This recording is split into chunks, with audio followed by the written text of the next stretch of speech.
So you want to defend yourself. You want to protect your loved ones from being violently attacked. But there's one problem. California says you have to pass a test first. Let's talk about what I mean.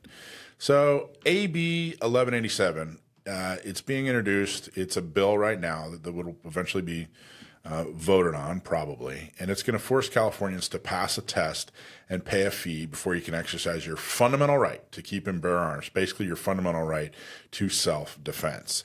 But I know you're probably thinking, but Mike, don't they already do that? It's called a Firearms Safety Certificate.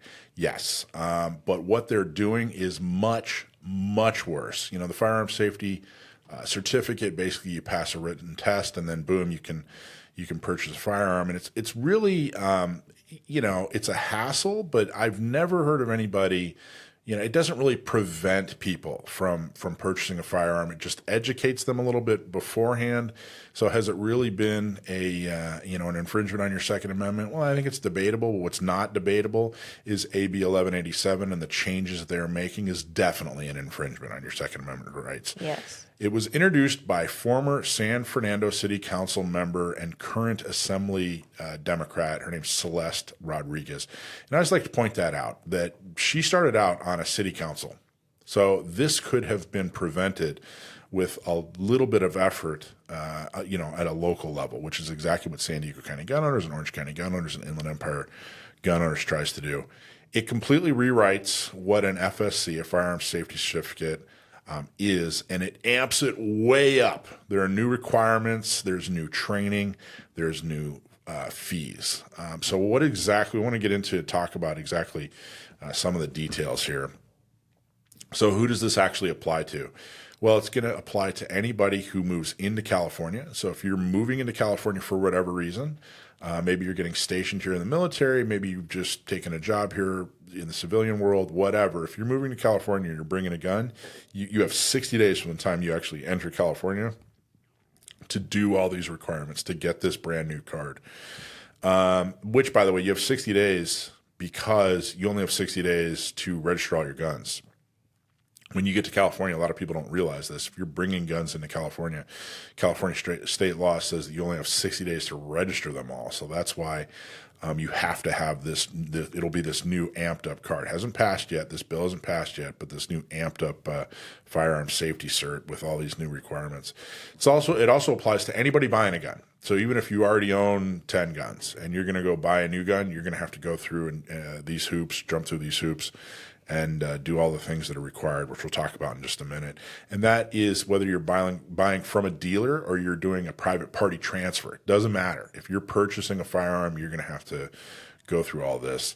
And anyone that takes possession of a gun, so if you inherit a gun, someone gives you a gun as a gift, something like that, if there's any kind of transfer of ownership of a firearm in California, it looks like you're going to have to go through all these hoops, these horrible anti-Second Amendment, unconstitutional hoops.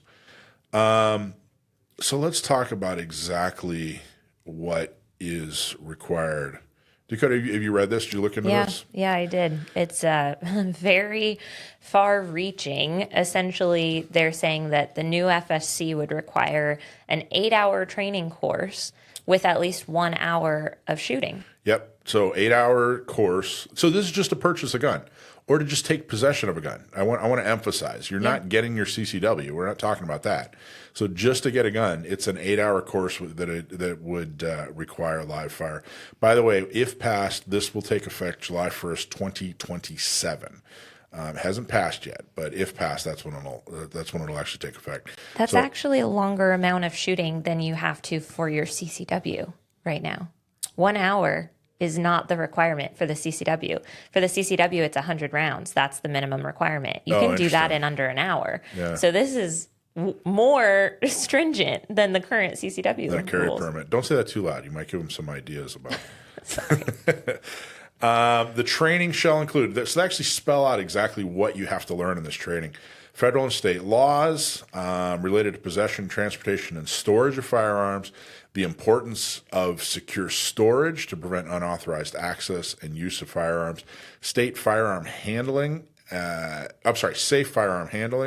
fundamentals of shooting firearms, the risks of firearms and causes of accidents. So the risks of firearms is political speak for firearms are bad and evil and they hurt people. They don't help people, by the way. This is pure propaganda. How to legally relinquish or transfer a firearm. That's interesting. State laws pertaining to self-defense and techniques for conflict resolution.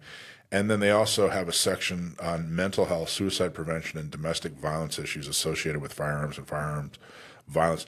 I got to tell you, the reality is, and Dakota, I think you agree with me. Let me know. All these things are things that, if you're a responsible firearms owner, you should make sure that you're educated in all these areas. Yeah. You should take a class, that educates yourself on all these, and make sure that you at least have a general understanding of all these topics. It's extremely important. But the point is they're mandating this. They're codifying that you have to have this in order to exercise your right to self-defense. And that doesn't exist anywhere else. To write a blog, you don't have to, take a test on grammar, or, you don't have to be educated on hate speech or whatever. To exercise, your religion. You don't have to pass a test first before you can be considered, someone who can, pray to your God, and that's why this is so truly offensive and why ultimately I think it's going to be considered unconstitutional. But that's the training requirement. Anything else stand out? I think we covered everything in the training. I mean, yeah, the training requirement itself, like Mike was saying, I completely agree with you, generally speaking, that we want gun owners to take it into their own hands to get educated, 100%. But we don't want the government to mandate it. There's a lot of reasons why I'm against government mandated training.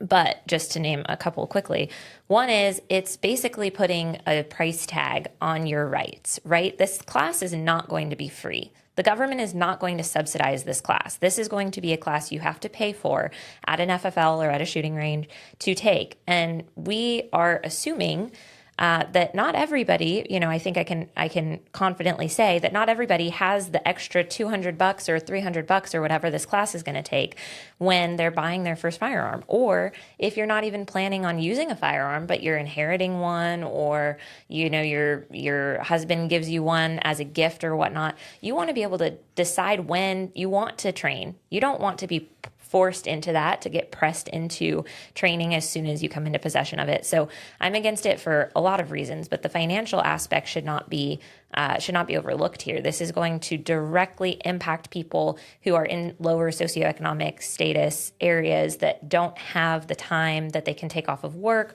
or off of their family life. This is going to impact single mothers who can't afford a babysitter and an 8-hour class.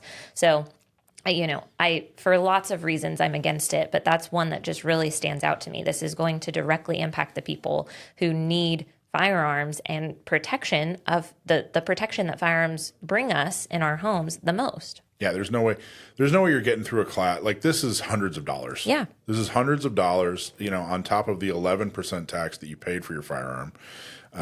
You're getting into, whereas right now you can pretty much own a firearm for hundreds, and Yep. this is getting into thousands. Right. At least doubling your cost just to purchase the firearm, right? Because you could get a very affordable gun for a couple $100. This class on top of that's going to be another couple $100. And the financial aspect, absolutely important. And then the fact that this is curriculum. So it's the instructor has to be Department of Justice certified, and the curriculum has to be government approved. And I mean, it's just propaganda. I don't, it's offensive to me that the government is going to tell me what they think I need to know about exercising my right, any of my rights. That's offensive. It would be unthinkable to do this in any other category. Your right to, press, your right to gather and assemble, your right to religion, free speech, all that, completely unthinkable that you'd have to go through government propaganda before you could do any of that. So what's next? So it's got to pass. There's a bunch of committees it's going to have to go through. And then, of course, it's voted by the entire assembly, and then the entire Senate. Of course, it has to be signed by the governor. And again, I want to emphasize this could have been prevented back when she was a city council member, and that is exactly what we focus on. An ounce of prevention is, rather than the 150 pounds of cure, which is the lawsuit that's probably going to have to address this. Now that it's being, it's going to get turned from bill into law. Not much we can do once it's up in Sacramento. We make the phone calls, send the emails, do the stuff. But the reality is this is probably going to have to be litigated. Hey, everybody. Thanks for watching. I'm Michael from Gun Owners Radio. If you liked what you saw, please don't forget to like, subscribe, share, and make a comment. Help us out. Go to gunownersradio.com. Thanks for watching.